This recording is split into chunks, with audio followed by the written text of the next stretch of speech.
Qu'il réussisse et il fera fortune. Qu'il échoue et tout le monde à Coldwater dirait: pouvait-on attendre autre chose du fils de Romichaud? Rivershaw écoutait mastiquer ses vers à soie. Cela faisait autant de bruit que la pluie tambourinant sur un toit de tôle. Il sourit. Il réussirait là où tant d'autres avaient échoué. Il le devait. Dehors, c'était encore la nuit. À l'intérieur de l'élevage, la seule lumière provenait des lampes à huile pendant au plafond. Dessous, rangées après rangées, s'alignaient des plateaux peu profonds emplis de vers, de milliers de vers blancs voraces, et qui mangeaient, mangeaient, mangeaient les feuilles toutes fraîches et Morus multicolis, le mûrier. Vous n'en avez donc jamais assez? River prenait bien garde de ne pas effleurer les petites bestioles gloutonnes en leur distribuant toujours plus de feuilles puisées au panier qu'il tenait contre sa hanche. Si vous cessiez un peu de manger, je pourrais aller me reposer. Mais bien qu'il fût épuisé à en avoir le vertige, il ne s'arrêtait pas avant d'y être obligé.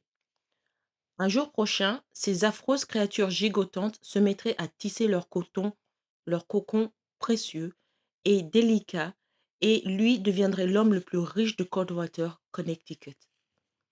Lorsque son panier fut vide, River en prit un autre, renversa son contenu sur une table et tria avec soin les feuilles d'un vert brillant, rejetant celles qui n'étaient pas parfaites pour hacher grossièrement les autres, tel un chef préparant un menu royal.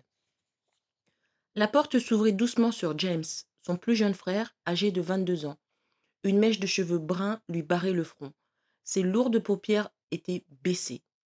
Il tenait entre ses mains graisseuses un mécanisme cassé avec autant d'amour qu'il eût fait de sa maîtresse, s'il en avait eu une. Ferme cette satanée porte, siffla River. Le moindre courant d'air peut les perturber. Agacé, James obéit avec précaution. Ne t'en fais pas, River. Je ne ferai pas de mal à tes petits vers chéris. Ça vaudrait mieux pour toi, rétorqua River sans le regarder. Il répartit ses feuilles sur un autre plateau, s'efforçant de ne pas léser un seul de ses vers à soie. Moi aussi, j'ai intérêt à ce que les soieries chauffes marchent bien. Tu le sais, dit James. J'entretiens les métiers à tisser, et Samuel t'a aidé plus d'une fois en te prêtant de l'argent pour maintenir l'entrepôt à flot. Samuel, le second frère de River, connaissait un beau succès avec ses gravures de jolies filles sages et des scènes pastorales qu'il vendait au lithographe 300 $ pièce, un prix scandaleux selon la River. Il ne fit aucun commentaire. Bien qu'il répugnât à l'admettre, James avait raison. Sans la générosité de Samuel et le génie de James en mécanique, les soieries Shaw auraient sombré dans l'oubli, comme tant d'autres avant la fin de cette année 1840. Mais River était tellement obsédé par la filature, son œuvre, que confier à qui que ce soit d'autre le soin de veiller sur les chenilles lui faisait mal au cœur. Va donc te reposer un peu, proposa James. Je te promets de ne pas les laisser mourir de faim. River était sur le point de répliquer lorsqu'un second vertige lui fit tourner la tête, et la pièce se mit à tanguer autour de lui.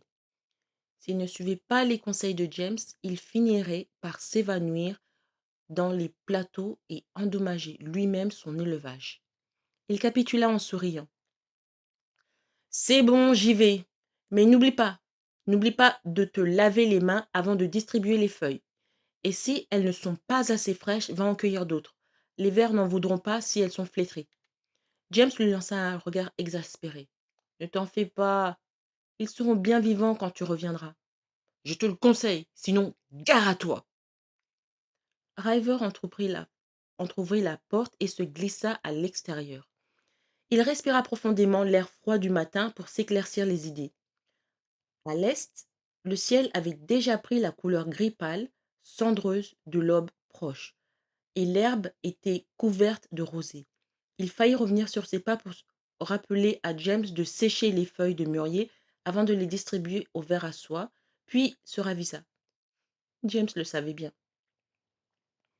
S'éloignant du hangar, il fit une pause au sommet de Mulberry Hill. la colline aux mûriers pour contempler les buissons alignés en longues files. Peu d'endroits aux États-Unis étaient aussi propices tant pour la qualité du sol que pour le climat à l'élevage des vers à soie que le Connecticut. Il était encore moins d'hommes à envisager une industrie américaine de la soie, susceptible de rivaliser avec les plus belles productions françaises ou italiennes. Son regard se posa au-delà de Mulberry Hill. Un jour, cette ville sera à moi. Pour l'instant, Coldwater dormait encore. La place centrale était déserte. Nul garement n'y jouait au cerceau ou ne courait après les chiens errants. Aucune charrette ne soulevait la poussière des rues en se rendant au marché. Les boutiques et les maisons des bardeaux, aussi solides et résistantes que les Yankees qui les avaient construites, demeuraient sombres et silencieuses. Seule une petite lumière brouillait quelquefois à l'étage. Même la cloche au sommet de la haute flèche blanche de l'église attendait pour saluer le jour. Réprimant un bâillement, River se détourna et se dirigea vers sa maison. Anna Whitby considérait la mer de tabac vert qui ondulait sans fin tel un mirage sous le ciel d'août bleu dur. La sueur et des larmes de découragement lui piquaient les yeux. Jamais elle ne parviendrait à cueillir 10 boisseaux de tabac avant le début de l'après-midi, et la femme de son oncle Ezra crierait encore après elle comme une poissonnière avant de crier et de l'envoyer au lit sans dîner comme la veille. Ou encore, elle laisserait un de ses fils la battre. Et Nat Fisher, l'aîné, y aurait grand plaisir. Anna frissonna et tenta de prendre une profonde respiration, luttant contre les étourdissements qui l'avaient tourmentée toute la matinée. Mais son corset impitoyable le lui permit à peine. Et malgré l'envie qu'elle avait de le délacer, il lui était impossible de déboutonner sa robe en plein air, avec le risque de voir surgir à tout moment les beaux-fils de son oncle. Elle trouva un peu de soulagement en roulant ses manches sur ses avant-bras.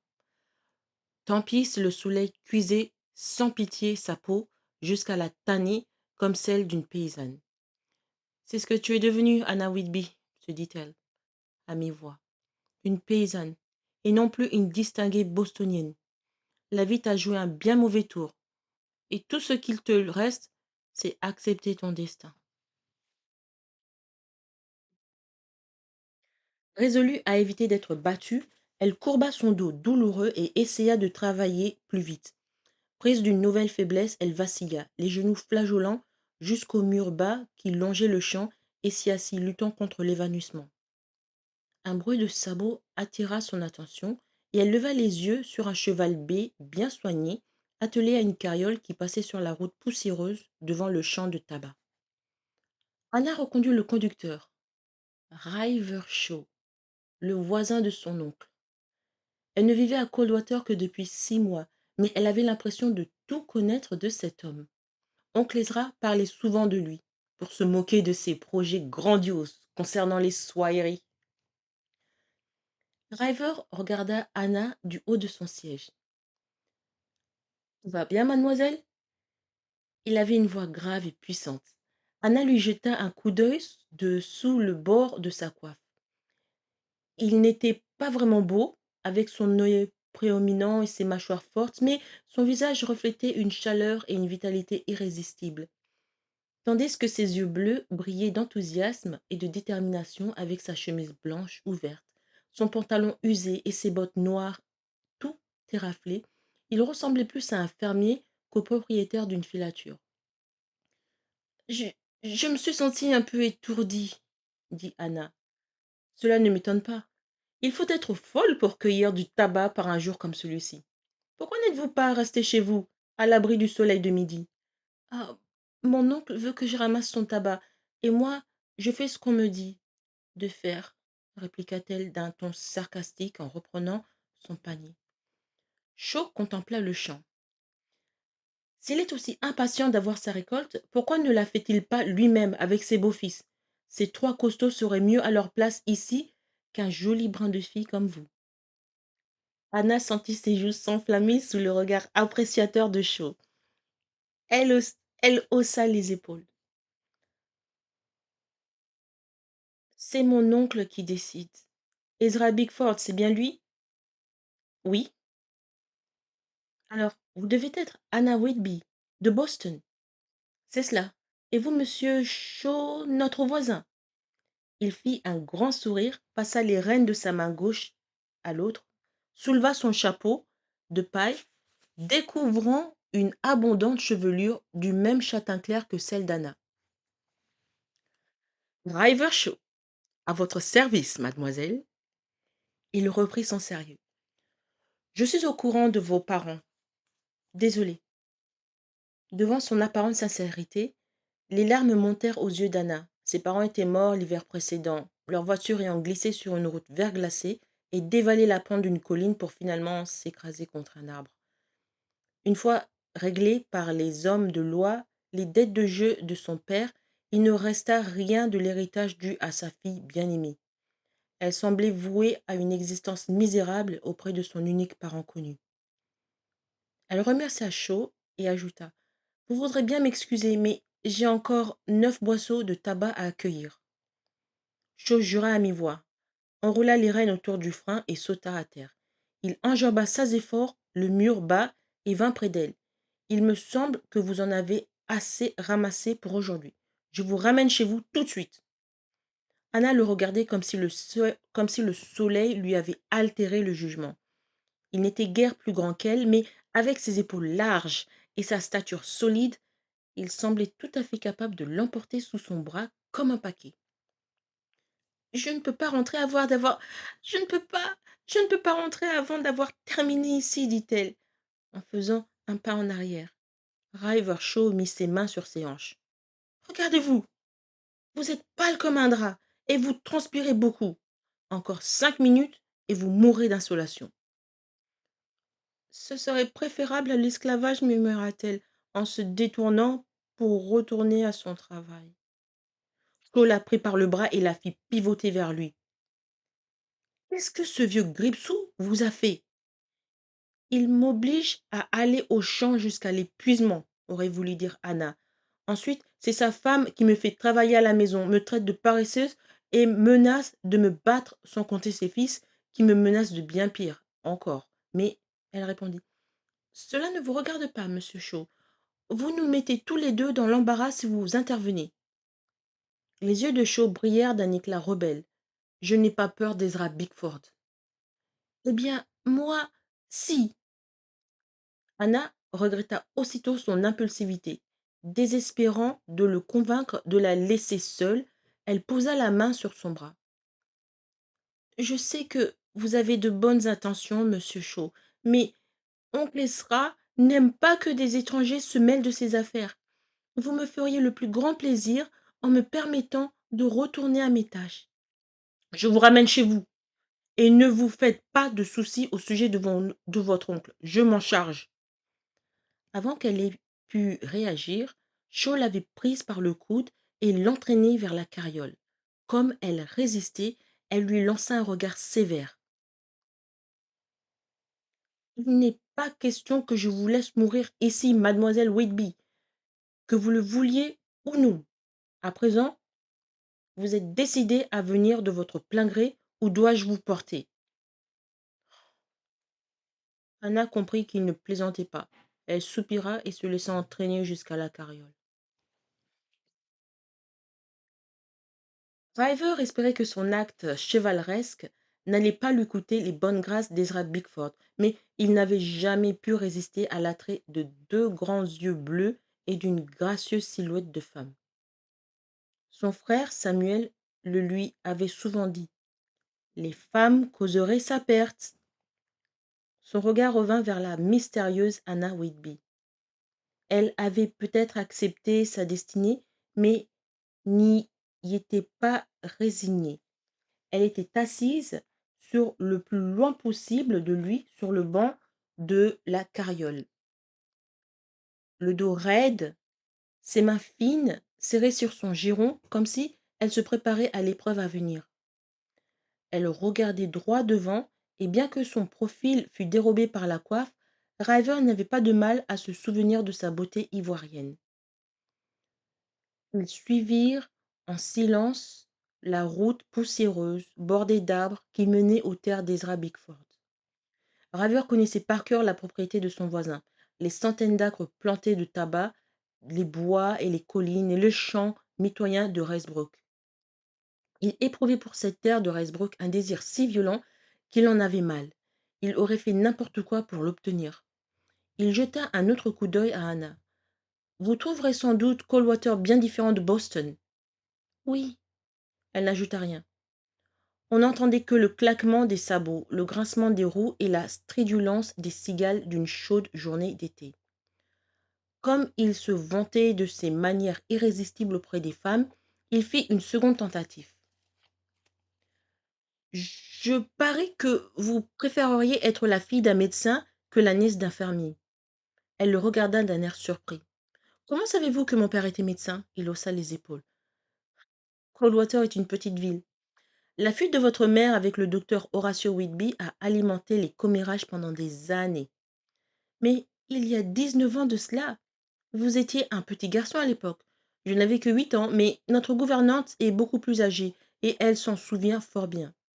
Il ne précisa pas que, selon elle, la plupart des citoyens de Coldwater détestaient la mère d'Anna à cause de ses grands airs et de sa façon de se juger supérieure aux autres.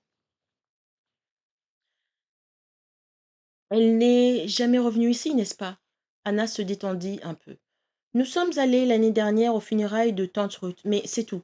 Maman n'a jamais aimé Coldwater. Elle disait que c'était... Sa voix mourut et elle rougit. Trop endormie? Trop rustre? Elle sourit d'un air penaud, comme s'il avait deviné ses pensées. Elle disait provinciale. Elle avait beau être née dans une ferme, elle préférait l'animation et la diversité de la ville, et je dois avouer que moi aussi. River savait qu'en ville, Anna habitait une belle et grande maison avec une armée de domestiques prêts à satisfaire ses moindres caprices. Mais ici, elle n'était rien de plus à son tour qu'une servante qui supportait son malheur en se construisant un mur entre elle et la ville que sa mère avait haïe. Et vous, monsieur Shaw, avez-vous toujours vécu ici? Hmm. Mes deux frères et moi sommes nés ici et probablement mourrons ici. J'ai entendu dire que l'un de vos frères est un artiste. Samuel? Oui. Il est très doué? Hmm, il paraît que oui, bien que j'ai toujours trouvé que dessiner et peindre n'était guère un métier pour un homme de 25 ans en plus. Mais puisqu'il gagne plus d'argent que moi, je suis mal placée pour le critiquer, n'est-ce pas? Anna sourit. River poursuivit. Mon plus jeune frère, James, aime construire des objets et les démonter pour voir comment ils fonctionnent. Il sera sûrement un grand inventeur un jour. Peut-être créera-t-il des machines pour vos soieries? Surpris, River leva les sourcils.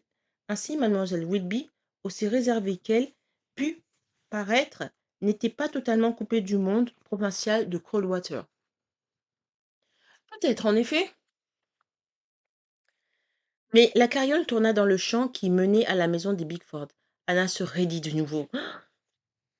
Au moment où ils s'arrêtèrent devant le vieux bâtiment de ferme qui datait de la guerre d'indépendance, son visage se figea, comme si toute vie s'était retirée.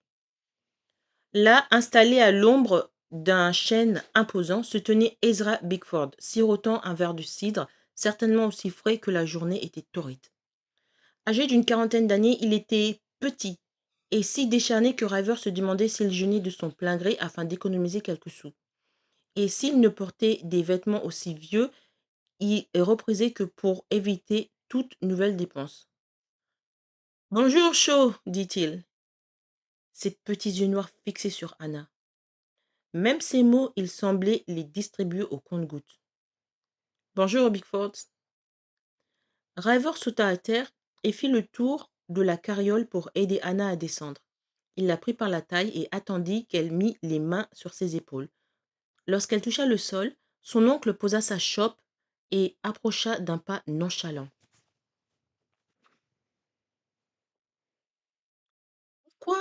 Avez-vous ramené ma nièce? Interrogea-t-il de sa voix molle et grinçante.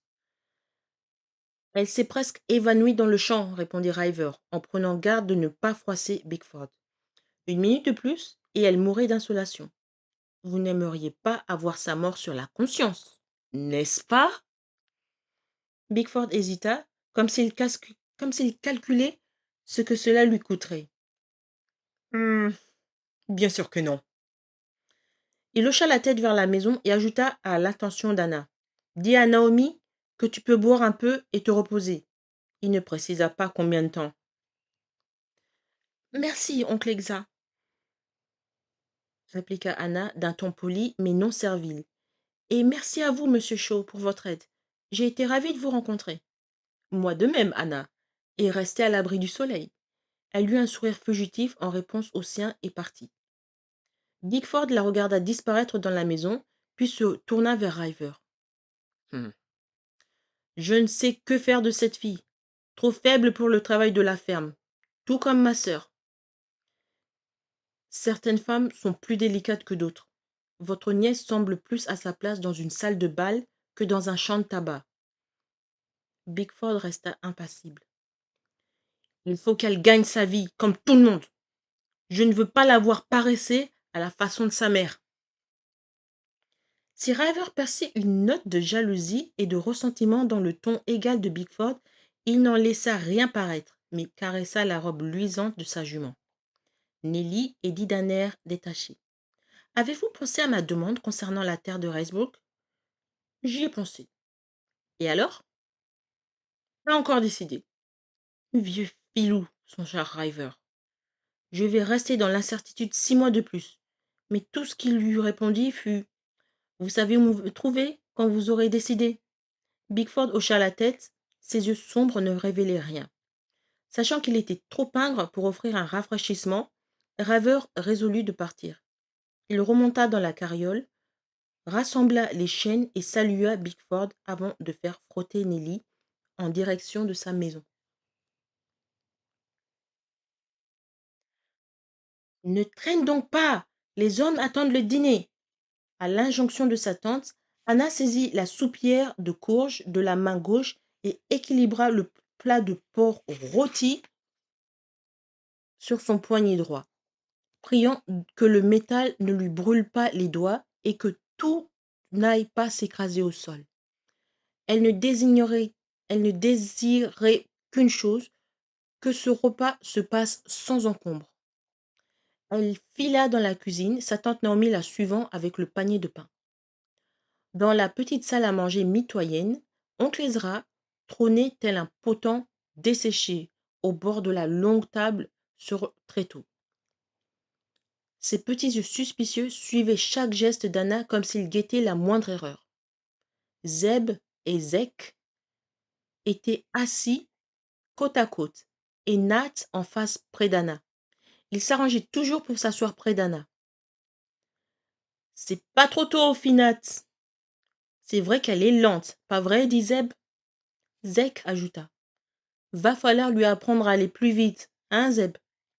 Il donna un coup de poing dans les côtes de son frère qui ricana. Contrairement à leur mère, aussi petite et sèche que son mari, les frères Fisher étaient de grands costauds, aux yeux gris, sournois et aux cheveux noirs négligés raides comme ceux d'un Indien. Anna les surnommait le trio de gargouilles à cause de leur faciès effrayant. Elle les ignora et déposa les plats avec précaution, puis attendit la permission de sa tante pour s'asseoir. Celle-ci, ayant pris place au bout de la table, fit un bref signe de tête à Anna. Seulement alors elle s'assit.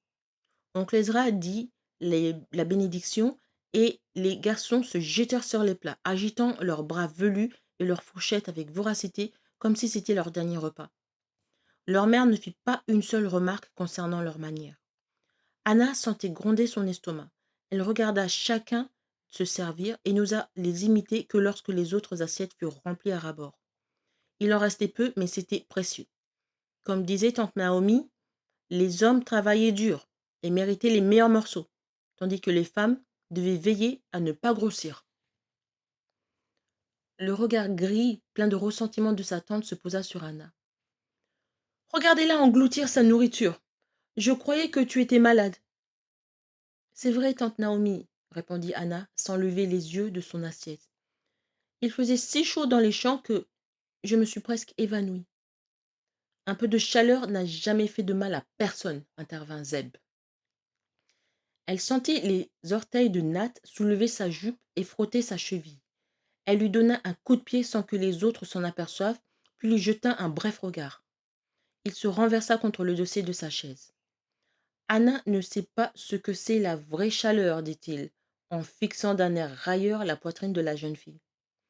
Elle rougit et reporta son attention sur son assiette, avant que sa tante n'ait décidé qu'elle était trop malade pour dîner et ne devisa sa maigre part entre les trois garçons. Ce n'est qu'une paresseuse. Pas vrai, Ezra? Lança Naomi à son mari, à l'autre bout de la table. Vous êtes trop dur avec elle. Elle n'est pas habituée à cette vie. Montrez-vous un peu plus indulgent. Anna, surprise, leva les yeux. C'était la première fois que son oncle prenait sa défense. Sa tante aussi le regardait, médusée, puis elle se reprit. Elle a eu 6 mois pour s'y faire, mais elle est constamment souffrante ou trop lente. Anna ne répliqua pas. Elle se contentait de manger, réfugiée dans un endroit secret où personne ne pouvait l'atteindre. Elle savait que son détachement irritait plus la tante et ses trois fils au cerveau plein de compote que toute explosion de colère. Je m'écoute, oui ou non? Aboya Naomi en tendant la main pour la frapper au bras. Anna tressaillit. Oui, ma tante. Non, c'est pas vrai, dit Nat en glissant la main sous la table pour lui presser le genou. Elle a encore la tête dans les nuages.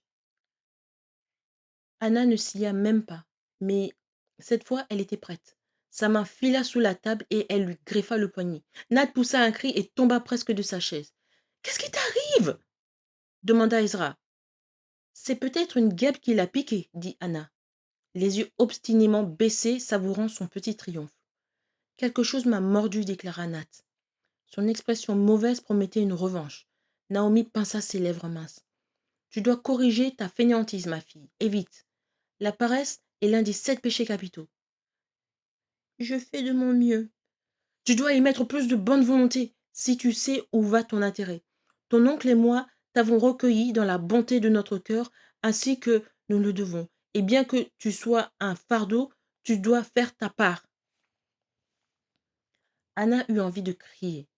Je fais bien plus que ma part, mais elle se mordit la langue. Ses yeux froids de Naomi se rétrécirent. Et il n'est pas question de répandre des mensonges sur nous parmi les voisins. Anna la regarda comme si elle était devenue folle. Je ne vois pas de quoi vous parlez. Je parle de Rivershaw. Je ne lui ai rien dit. Je lui ai à peine causé. Et tu as intérêt à continuer ou tu t'en repentiras. Bien sûr, pensa Anna. Les voisins ne doivent pas savoir de quelle façon vous traitez votre nièce. Le dîner se passa ensuite sans incident, bien qu'Anna sentit les yeux de Nat sans cesse posés sur elle, comme un serpent prêt à mordre. Dans l'espoir d'un souffle d'air, Anna ouvrit en grand la fenêtre de l'étroit grenier qui était devenu son refuge. Elle demeura assise là un moment, malgré sa lassitude, appréciant la beauté de la pleine lune, voilée et haute dans le ciel plein d'étoiles et le silence. Chaque seconde de silence était précieuse, car elles étaient devenues rares ces derniers temps. Pas de tante Naomi pour la harceler, pas de Nat ou ses frères prêts à tous les persiflages, rien que le silence. En se levant, elle décolla de son corps moite la fine batiste de sa chemise de nuit, puis se dirigea pieds nus vers le lit étroite et dur où se laissa tomber les draps frais. Elle était si épuisée que le sommeil la prit aussitôt. Quelques instants ou des heures plus tard, quelque chose s'immisça dans sa conscience, lui criant de se réveiller. Depuis les profondeurs de son sommeil, elle perçut un danger. Quelqu'un Quelqu'un pétrissait durement l'un de ses seins, le pressait à travers le tissu fin de sa chemise, faisant naître une sensation de chaleur inconnue dans son ventre. Puis elle sentit l'odeur âcre d'une bête en rue et ses yeux s'ouvrirent tout grands sur Nat, assis au bord de son lit. Un instant, elle resta paralysée de peur. Elle ne pouvait que le regarder impuissante. Il était éclairé par la lune, ses yeux brillaient de désir. Il se lécha les lèvres en saisissant son autre sein. Tu aimes ça, hein, n'est-ce pas, Anna chuchota-t-il en appuyant plus fort. Enlève donc tout ça, et ce bon Nat te fera du bien. Il tendit la main vers l'ourlet de sa chemise. Un sursaut d'animal pris au piège fit bondir Anna. Elle repoussa la main de Nat et roula sur le lit avant qu'il n'ait pu l'attraper, se retrouvant debout hors de sa portée. Sortez d'ici avant que je n'ameute la maison. Son cœur battait si fort qu'il semblait sur le point d'éclater. Nat eut un petit rire et se dressa, menaçant. Seul le lit les séparait. Il ne portait qu'un pantalon, et son torse massif était si velu qu'il avait l'air plus d'une bête que d'un homme. Je ne ferai pas ça à ta place, chuchota-t-il. Surtout qu'Ezra m'a donné son accord. Ce n'est pas vrai, vous mentez. Nat se pencha au-dessus du lit étroit pour atteindre Anna et elle hurla. Son cri de terreur déchira le silence. Nat lança ses mains en avant pour la frapper et la manqua de peu. Elle fouilla désespérément la pièce du regard à la recherche d'une quelque arme. C'est vraiment idiot, gronda Nat. Le regard terrifié d'Anna tomba sur le bougeoir en étain posé sur la table de nuit et elle se jeta dans sa direction. Soudain, Nat plongea la tête la première en travers du lit avec une souplesse surprenante pour un homme de sa taille. Avant qu'Anna n'ait pu scier, il la saisit et se releva. Une poigne de fer lui enserra la taille en l'éloignant du chandelier. Elle cria de nouveau et lui griffa le bras. Nat n'aime pas qu'on le griffe, dit-il. Il attrapa sa longue tresse et tira fort. La douleur qui irradia son crâne la fit suffoquer, et ses yeux s'emplirent de larmes. Il l'attira contre lui, écrasant sa figure contre son épaule nue. Elle sentit l'érection de Nat contre sa hanche, respira l'odeur répugnante de sa sueur qui lui collait aux joues, tandis qu'il la pressait contre lui. « Lâchez-moi !» Elle repoussa sans succès son bras, n'osant pas le griffer de nouveau, de peur qu'il ne le lui arrache les cheveux. « Je promets de rester tranquille. » Oui. Elle aurait promis n'importe quoi pour que cesse la douleur, mais lorsqu'il la jeta à travers du lit et s'inclina au-dessus d'elle, en fouillant dans son pantalon, la terreur la fit de nouveau hurler. « Garce, je t'avais dit de rester tranquille !» Il balança le bras et lui envoya un coup de poing dans les côtes. La douleur lui coupa le souffle. Elle se roula en boule, les genoux contre la poitrine pour se protéger, sanglotante. Elle ferma les yeux dans l'attente du prochain coup. Sinon pire. Mais rien ne vint. La porte du grenier s'ouvrit avec un léger craquement. Oncle Ezra apparut en chemise de nuit, une bougie à la main. Tante Naomi clignant les yeux par-dessus son épaule. « Que se passe-t-il ici? J'ai entendu crier. » Les petits yeux noirs d'Ezra semblaient énormes dans la lueur vacillante de la bougie. Tremblante, en larmes, Anna s'assit au bord de son lit, les bras croisés pour contenir la douleur de ses côtes. Nat voulut lui violer, dit-elle. Nat a voulu me violer. Elle ment. C'est elle qui m'a invitée. Et puis, elle a eu peur et a changé d'avis. Elle s'est mise à crier et à me taper dessus.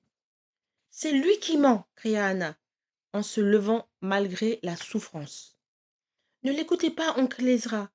Nat a essayé de me violer. Il m'a frappée. Il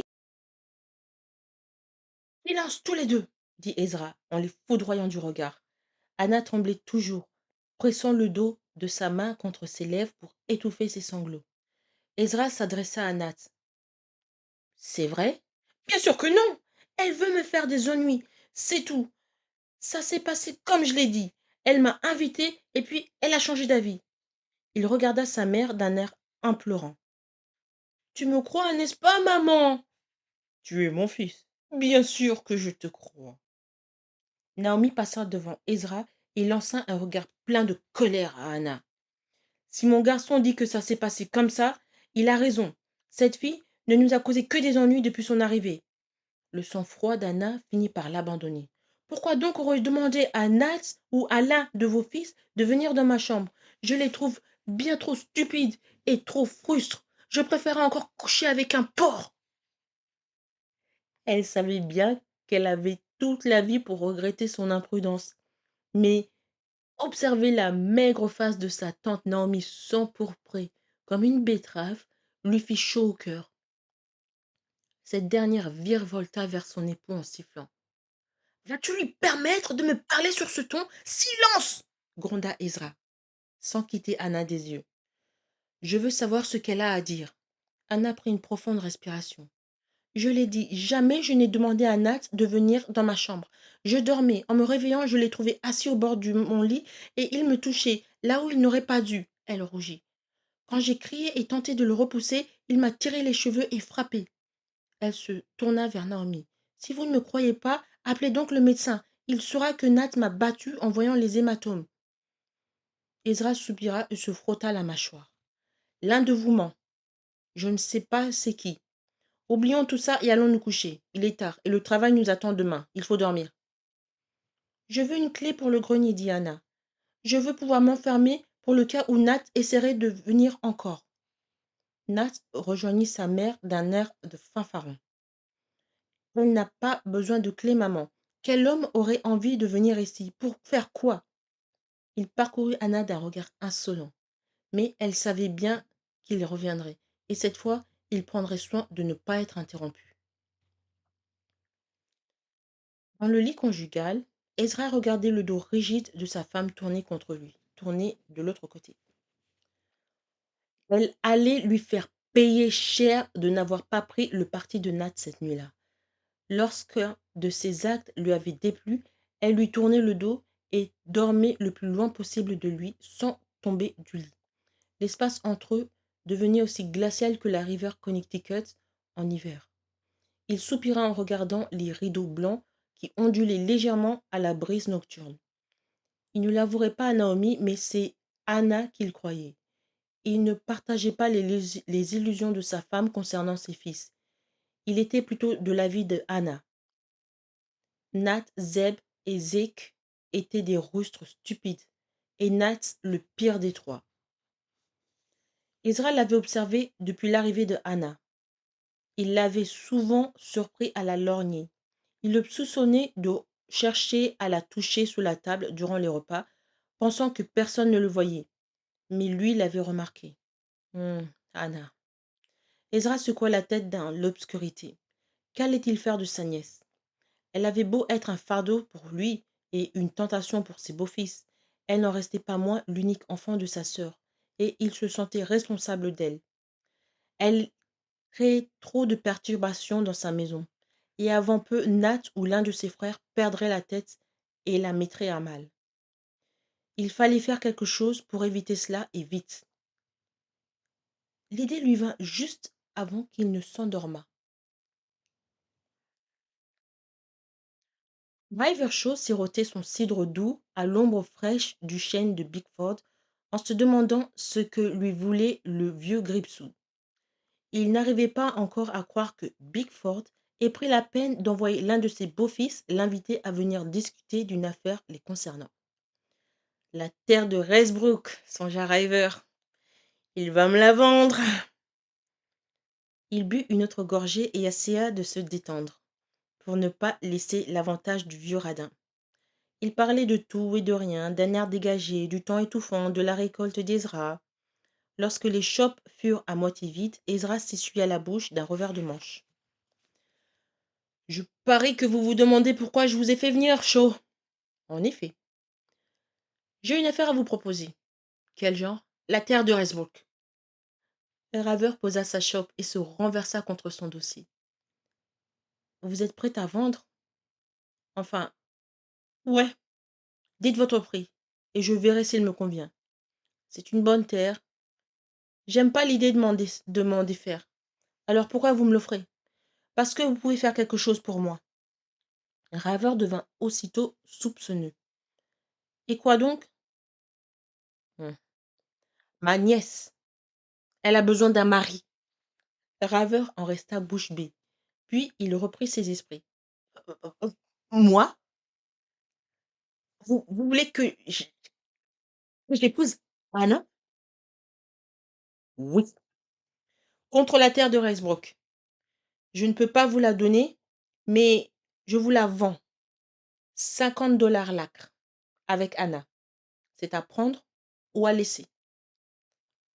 River se caressa le menton, pensif. 50 $ l'acre. Ce n'est pas une affaire.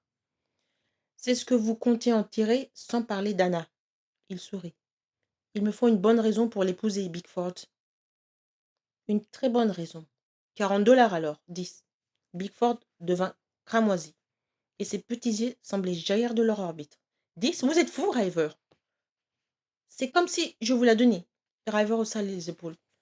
Si vous voulez me faire épouser une femme dont je n'ai nulle envie, mettez-y le prix. Alors 20, 15, 20, à prendre ou à laisser, 17. C'est ma dernière offre. Bickford, les mâchoires crispées, lui lança un regard furieux, puis dit: Marché conclu. 17 $ l'acre et Anna. River en eut le vertige. Il désirait tant cette terre, mais valait-elle la peine d'épouser une femme qu'il ne connaissait même pas? Que pense Anna à l'idée d'épouser un étranger? Elle n'en sait rien encore. Vous croyez qu'elle serait d'accord? Peu importe. Elle fera ce que je lui ordonne. Elle a 18 ans. Il est temps pour elle qu'elle se marie. Vous avez quelque chose contre elle? River se souvint du visage délicat et du jeune corps souple, séduisant. Partager son lit avec elle ne serait pas une corvée. Même s'il ne l'aimait pas, une pensée le frappa soudain. Est-ce que l'un de vos garçons l'a déjà eu? Bickford secoua la tête. Non, mais les garçons sont comme ils sont. Si elle reste à la maison, je ne réponds de rien. Vous lui faites une faveur en l'épousant, sans parler de la terre. River hésitait encore. Il pensait à Cecilia Layton, la jeune veuve d'un capitaine de navire, sa maîtresse depuis l'année précédente. Il l'aimait et c'est elle qu'il avait l'intention d'épouser, aussitôt que sa filature serait établie. Comment renoncer à elle? Puis il se dit, avec une arrogance toute masculine, qu'il n'aurait pas à en venir là. Cecilia l'aimait et savait combien les soirées chaudes comptaient pour lui. Elle comprendrait qu'il ait été obligé de la trahir. Il eut une grimace, se leva et tendit la main à Bickford. Marché conclu, Bickford. La terre de Rasbrook à 17 $ l'acre et votre nièce Anna pour femme. L'autre se leva et serra la main tendue, avec une expression douloureuse. Je déteste perdre cette terre, mais j'ai un devoir à remplir auprès de ma nièce. Je la traiterai bien. Mais sans l'aimer, cela ne faisait pas partie du marché, pensa River.